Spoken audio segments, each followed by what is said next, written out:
रोज एक नई कहानी देखने के लिए चैनल को सब्सक्राइब करें और बेल आइकन दबाना ना भूलें। रुचि अपने पति दीपक से फोन पर बातें कर रही थी और जब उसकी बात हो जाती है तो वो खुद से बातें करते हुए कहती है, इन्होंने भी ना अकेले ही माँ जी को मनाने भेज दिया है मुझे। मैंने तो आज तक माँ जी को देखा भी नहीं है, मुझे घर भी नहीं पता है, खुद तो काम से बाहर रहते हैं। अब माँ जी को मैं कैसे मनाऊं? एक हाथ में एड्रेस दे दिया है और बोल दिया माँ जी को हमारी शादी का सच बताओ। ऐसे थोड़ी होता है। रुचि खुद से बातें करते हुए अपने पति के बताए एड्रेस पर जाती है। वहाँ उसे सुलोचना नाम की औरत मिलती है और रुचि उनसे कहती है, माँ जी नमस्ते, आज तक आपके बारे में मैंने बस सुना ही था, आज आपके दर्शन भी हो गए। अरे अरे अरे, ये क्या? कौन हो तुम? मैं तो तुम्हें जानती भी नहीं, और अब जब मैं तुम्हें जानती नहीं तो तुम मेरे गले क्यों पड़ रही हो? आखिर हो कौन तुम? मुझे पहले तो ये बताओ, और यहाँ कैसे आई तुम?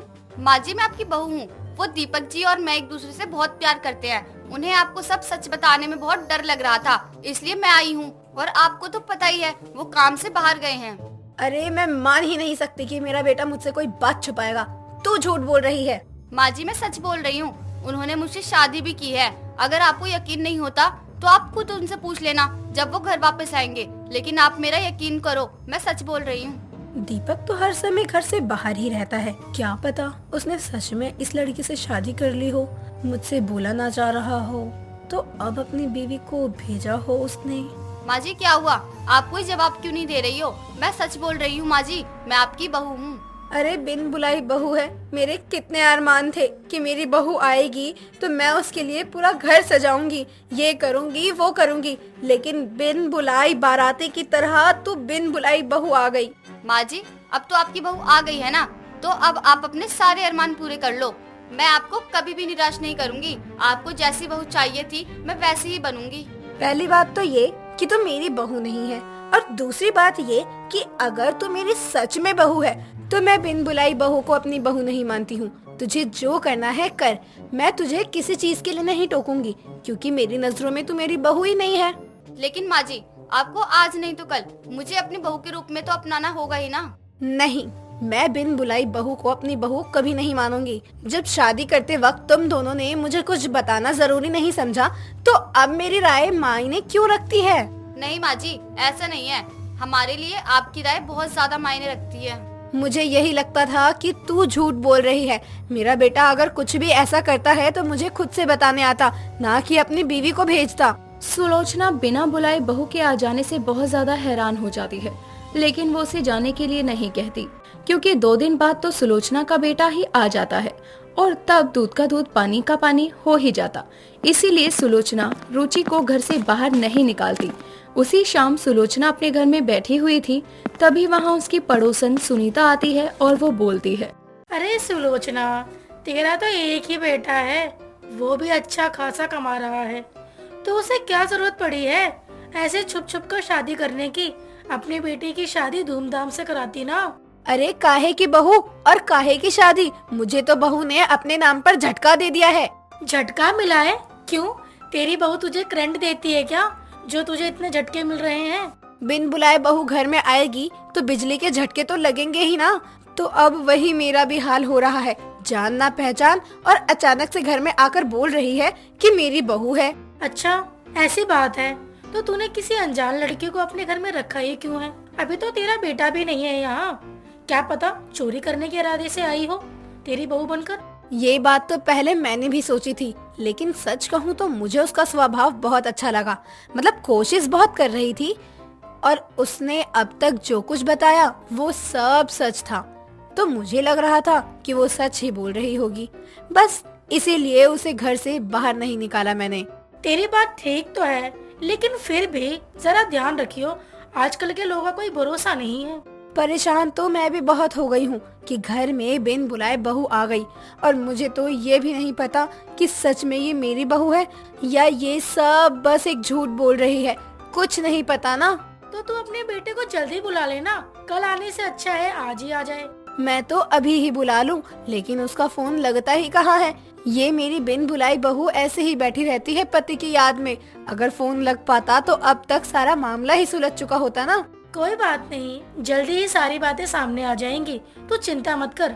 अगर कोई भी जरूरत लगे तुझे तो मुझे बता दियो, मैं आ जाऊंगी, ठीक है ना?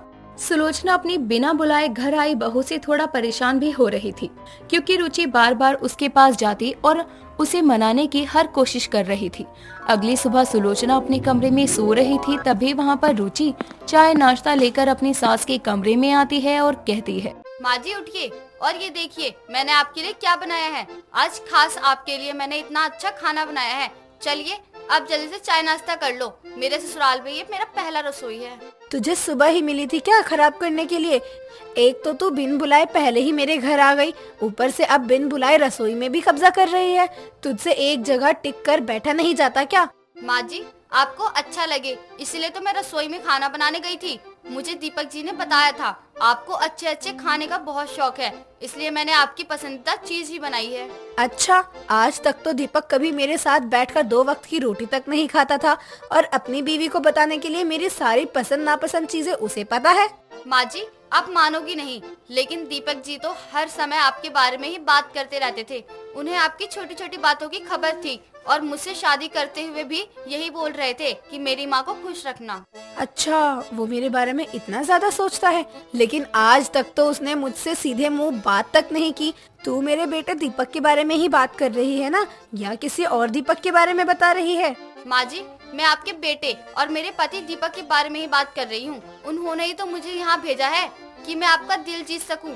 वो आपसे बहुत प्यार करते हैं। बिन बुलाई बहू के आने से तो ऐसा लग रहा है मेरा बेटा मुझसे कितना प्यार करता है वो मुझे अब पता चला। अब जल्दी से दीपक घर आ जाए और साफ साफ पता चल जाए कि ये सच में मेरी ही बहू है या नहीं। सुलोचना और रुचि दोनों बातें कर रहे थे। ऐसे ही ये दिन भी निकल जाता है। अगले दिन सुलोचना का बेटा दीपक घर आता है। दीपक के आते ही सुलोचना रुचि से कहती है, ले आ गया दीपक, अब सारी बातें ही साफ हो जाएंगी। माँ जी मुझे तो नहीं दिख रहे हैं दीपक जी, कहाँ है? माँ ये कौन है और हमारे इस घर में क्या कर रही है? तुम दोनों एक दूसरे को नहीं जानते हो? नहीं। 2 दिन से तूने मेरे घर में अपना डेरा जमाया हुआ था। दीपक से पूछ लेना, दीपक से पूछ लेना। और अब जब दीपक आ गया तो पहचान भी नहीं रही। माँ जी ये मेरे पति दीपक नहीं है। माँ ये क्या हो रहा है? मैं आपसे बिना बताए शादी थोड़ी कर सकता हूँ। अब तक तू हमसे झूठ बोल रही थी ना। रुक, मैं अभी पुलिस को फोन लगाती हूँ। नहीं माँ जी, मुझे मेरे पति दीपक ने इसी घर का पता दिया था। 1 मिनट मैं फोन करती हूँ उन्हें। रुचि अपने पति दीपक को कॉल लगाती है तो उसे पता चलता है कि वो गलत घर में आ गई थी। तो रुचि कहती है, माँ जी मुझे माफ कर दो, मैं बिना बुलाए ही आपकी बहू बनकर 2 दिन से आपके घर में रह रही थी। वो थोड़ी गलतफहमी हो गई थी। ऊपर से मेरे पति और आपके बेटे का नाम दीपक ही था। अच्छा तो ये बात है, कोई बात नहीं। 2 दिन तू मेरे घर में रही, लेकिन मुझे तेरे साथ बहुत अपनापन लगा। सुलोचना की बिना बुलाए बहू वापस चली जाती है और सब ठीक हो जाता है। दोस्तों अगर आपको ये कहानी पसंद आई तो इसे लाइक करें, शेयर करें और कमेंट करके बताएं कि कहानी में आपको सबसे अच्छा क्या लगा।